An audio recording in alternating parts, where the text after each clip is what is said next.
సిటీకి దూరంగా ఇంత విశాలంగా డంపింగ్ ప్లేస్ ఇక్కడ ఉన్నప్పుడు కిల్లర్ ఎందుకని డెడ్ బాడీస్ ని రిజర్వాయర్ పక్కన పాతి పెట్టడం జరిగింది? ఆ రోజున మీ పోలీసు వాళ్ళు ఇక్కడ సర్చింగ్కి వచ్చినప్పుడు ఈ రిజర్వాయర్ ఫుల్గా నీళ్లతో నిండి ఉంది. సో న్యాచురల్ గా మీరు ఇక్కడ వెతకలేరు. నిజమే. సికా, నువ్వేదైనా పైపింగ్ కంపెనీని కాంటాక్ట్ చేసి గ్రౌండ్ ప్లాటెటింగ్ ర్యాడర్ని తీసుకురా. ఈ రివర్ బెడ్ కింద ఏముందో తెలుసుకుందాం.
Yes ma'am.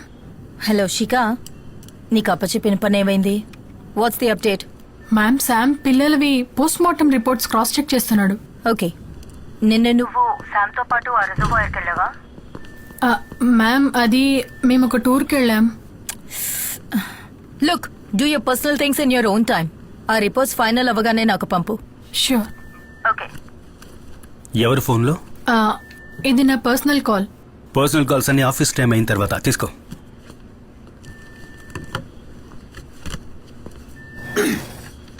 రితికా సేవియర్, ధను ఎస్ఐ, మురళీ మోహన్ కుమార్. ఏంటిది శామ్? ఈ కేసులో ఇంతవరకు ఎవరూ అటెంప్ట్ చేయని ఒకదాన్ని మనం ట్రై చేయబోతున్నాం. కానీ దానికి వహాబ్ సాబ్, అల్ఫోన్స్ డాక్టర్ హెల్ప్ మనకు కావాలి. మాళవిక కిడ్నాప్ తర్వాత వెస్ట్ బోన్ హాస్పిటల్లో సీసీటీవీ కెమెరాకి ఏమాత్రం దొరకకుండా తప్పించుకుని తిరిగిన వాళ్ల లిస్టు ఇది. ఈ లిస్టులో ఉన్న ఒక పేరు మనం వెతుకుతున్న కిల్లర్ది. సో ఈ లిస్టులో ఉన్న అందరి డిఎన్ఎస్ మనం కలెక్ట్ చేసి కిల్లర్తో మ్యాచ్ చేసి చూడాలి. ఈ లిస్టులో ఇప్పుడు 150కి పైన పేర్లున్నాయి కదా. అయినా విషయం తెలుసుకుని కిల్లర్ డిఎన్ఏ శాంపుల్ మనకిస్తాడంట. ఇప్పుడు అందుకే వీళ్ళకెవరికీ తెలియకుండా మనం డిఎన్ఏని కలెక్ట్ చేయాల్సి ఉంటుంది. లిస్టులో కొంతమంది డిఎన్ఎస్ నేను సికా కలిసి కలెక్ట్ చేస్తాం. ఫోర్స్ లో ఉన్న కొంతమంది డిఎన్ఎస్ మీరు కలెక్ట్ చేసి ఇవ్వాల్సి ఉంటుంది. అల్ఫోన్సో సార్ తలుచుకున్నారంటే హాస్పిటల్ స్టాఫ్ మొత్తం డిఎన్ఏ కలెక్ట్ చేయొచ్చు. షూర్. రేపటి నుంచి దొరికిన కిల్లర్ డిఎన్ఏతో మనం అన్ని శాంపిల్స్ ని మ్యాచ్ చేసి చూడాలి, మనందరితో సహా. No exceptions. శిఖా రా.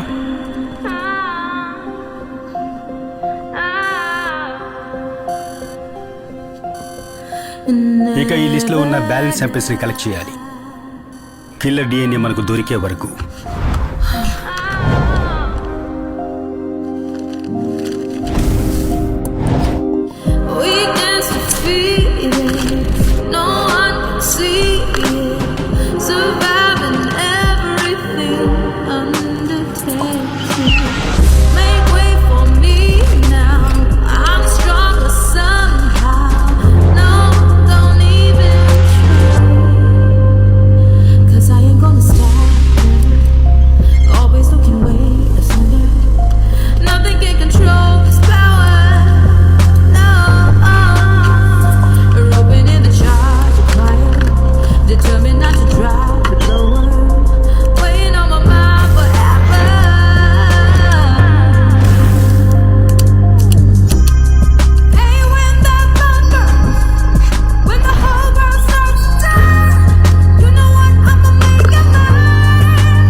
ఆఖరి బ్యాచ్ చెక్ చేస్తున్నాం.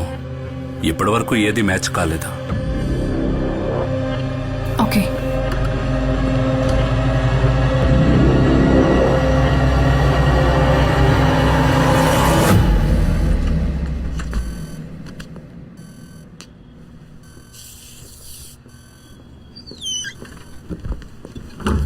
శామ్, ఒక్క నిమిషం.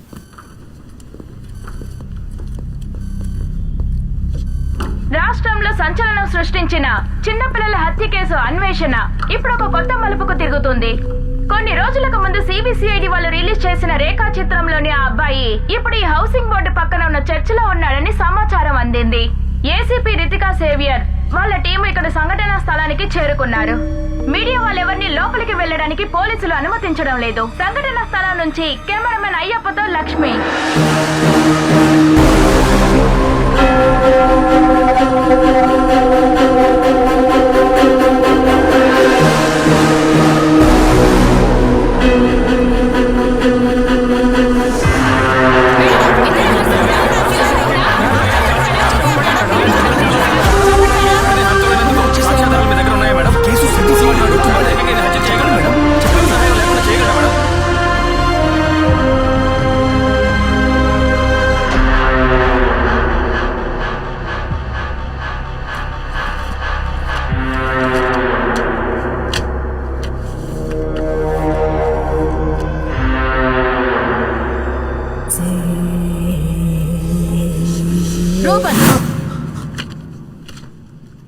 ఈ ఫోటోల్లో ఉన్న పిల్లలు నీకెలా తెలుసని అడిగాను.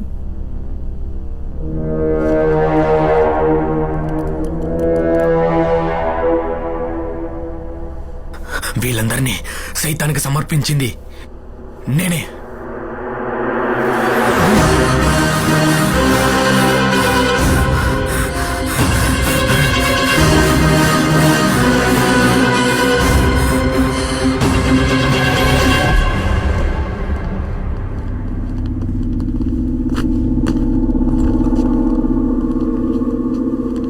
నేరం ఒప్పుకున్నాడు.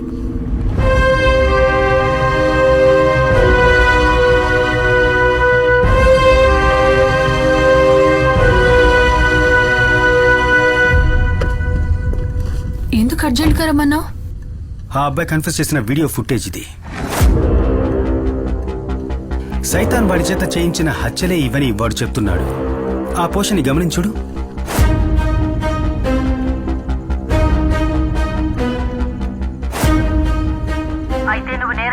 చూడు చూడు, వీడు తలాడిస్తున్నాడు. బాగా చూడు. రూబెన్ కి 2 చెవులు వినిపించవు. అందుకోసమే వాడు ఒక హియరింగ్ ఎయిడ్ యూజ్ చేస్తున్నాడు. ఇప్పుడున్న ఒక హియరింగ్ ఎయిడ్ ఎలాంటిదంటే నార్మల్ గా ఒక బ్లూటూత్ హెడ్సెట్ లాగా చుట్టూ ఉన్న సిగ్నల్స్ అన్నిటినీ ఒక టెలికో ద్వారా యాంప్లిఫై చేసి వినిపిస్తుంది. అయితే అలాంటిదైతే ఒక మొబైల్ ఫోన్ ని యూజ్ చేసి దాంట్లో వాయిస్ సిగ్నల్స్ ని సెండ్ చేస్తే వాడు తనలోంచే ఆ సౌండ్ వస్తుందని కదా ఐడెంటిఫై చేస్తాడు.